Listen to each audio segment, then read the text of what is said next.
Hello class ninth, this is Rajni Sinha. Welcome to my channel.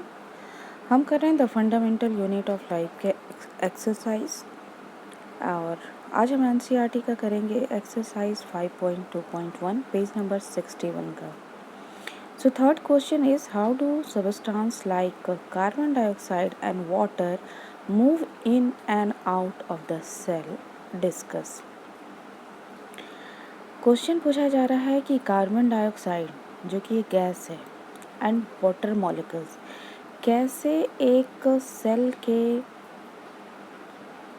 अंदर और बाहर आना जाना करते हैं, किस प्रोसेस के द्वारा करते हैं। तो आप लोग हमारा लेक्चर याद कीजिए जहां मैंने डिफ्यूज़न बढ़ाया है आप लोगों को। Diffusion and osmosis. Osmosis is just a type of diffusion. Diffusion क्या था बच्चों, याद कीजिए। डिफ्यूज़न था क्या कि जब एयर मॉलिक्यूल्स हायर कंसंट्रेशन से लोअर कंसंट्रेशन की ओर मूव कर जाए तो उस प्रोसेस को हम लोग कहते हैं डिफ्यूज़न। और डिफ्यूज़न का ही टाइप है क्या, ऑस्मोसिस। अगर वाटर मॉलिक्यूल हायर कंसंट्रेशन से लोअर कंसंट्रेशन की ओर मूव कर रहा है, मूवमेंट हो रहा है मॉलिक्यूल्स का, तब हम लोग उसको बोलते हैं क्या, ऑस्मोसिस।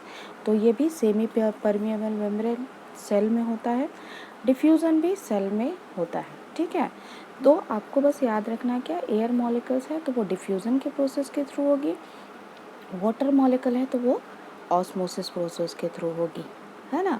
और दोनों में ही higher to lower concentration molecules का ट्रांसफ़र होगा। So answer is carbon dioxide moves by diffusion. These cellular waste accumulate in high concentration in the cell, whereas the concentration of carbon dioxide in the external surrounding is comparatively lower. है ना, अंदर की तरफ carbon dioxide का high concentration है, बाहर की ओर low concentration है, तो मूवमेंट हो जाएगा कार्बन डाइऑक्साइड का अंदर से सेल के बाहर की ओर। This difference in the concentration level inside and out of the cells cause the carbon dioxide to diffuse from the region of higher to the lower concentration. Clear? अब हम लोग बात करते हैं वाटर मॉलिक्यूल्स की। वाटर, तो आप लोग यहाँ पर देखिए, जो वाटर मॉलिक्यूल्स है diffuse by osmosis through the cell membrane. It moves from the region of higher concentration to the lower concentration region through a selectively permeable membrane until equilibrium is reached.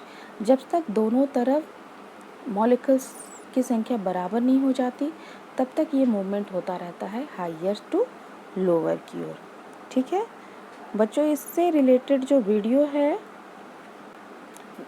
Osmosis और diffusion के lecture, वो मैं description box में डाल दूँगी। आप चाहो तो उन वीडियो को देखिए, आपको ये आंसर और भी अच्छे से क्लियर हो जाएगा। So next question is why is the plasma membrane called a selectively permeable membrane. क्यों प्लाज्मा मेम्ब्रेन को सेलेक्टिवली परमिएबल मेम्ब्रेन कहा जाता है। तो बच्चों याद कीजिए आप लोग, प्लाज्मा मेम्ब्रेन का जब हम लोगों ने स्ट्रक्चर पढ़ा था तो हमने क्या देखा था, हमने देखा था कि प्लाज्मा मेम्ब्रेन लिपिड बाइलेयर का बना होता है। ये दो लेयर देख रहे हैं आप लोग लिपिड का, बीच बीच में कुछ प्रोटीन्स होते हैं, वो एक्सट्रिंसिक प्रोटीन्स भी हो सकते हैं, इंट्रिंसिक प्रोटीन भी होते हैं। और मॉलिक्यूल्स जिसको अंदर जाना है या जिसे बाहर आना है वो इसी प्लाज्मा मेम्ब्रेन के थ्रू क्या कर रहे थे, आना जाना करेंगे। बट सिर्फ सेलेक्टिव मॉलिक्यूल ही प्लाज्मा मेम्ब्रेन के अंदर आ सकते हैं और जा सकते हैं, जिनके रिसेप्टर्स लगे हुए हैं प्लाज्मा मेम्ब्रेन में। जो रिसीव करेगा मॉलिक्यूल बस वही अंदर आएगा और जिसको बाहर जाना बस वही बाहर जाएगा। कोई भी मॉलिक्यूल्स प्लाज्मा मेम्ब्रेन के अंदर आना जाना नहीं कर सकता। जैसे कि यहाँ पर आप लोग देख लो, यहाँ लिपिड सॉल्युबल मॉलिक्यूल्स जो है वो मूव कर जा रहा है। ठीक है, specific non lipid soluble molecules या आयन जो है वो भी क्या कर रहा है, मूव कर रहा है। सेलेक्टिव मॉलिक्यूल्स हैं ये, but non lipid soluble molecules और आयन ये यहाँ से मूवमेंट इसका क्या हो रहा है, रुक जा रहा है। मीन्स इसको सेलेक्ट नहीं किया गया है अंदर आने के लिए, है ना। तो जिन पदार्थों को सेलेक्ट किया जाता है बस वही क्या करते हैं, अंदर आते हैं या बाहर जाते हैं, और बाकी के मॉलिक्यूल्स क्या होते हैं, बाहर ही रहेंगे, है ना, वो अंदर नहीं आएंगे। तो आंसर क्या है कि the plasma membrane is called selectively permeable membrane as it permit the movement of only certain molecule. सिर्फ कुछ पदार्थ को ही क्या करता है, वो अंदर आने की परमिशन देता है। In and out of the cell not all molecule are free to diffuse. सारे मॉलिक्यूल्स फ्री नहीं है प्लाज्मा मेम्ब्रेन के अंदर आने और जाने के लिए। That's why plasma membrane is called selectively permeable membrane. इससे रिलेटेड वीडियो का भी मैं लिंक डिस्क्रिप्शन बॉक्स में डालूंगी।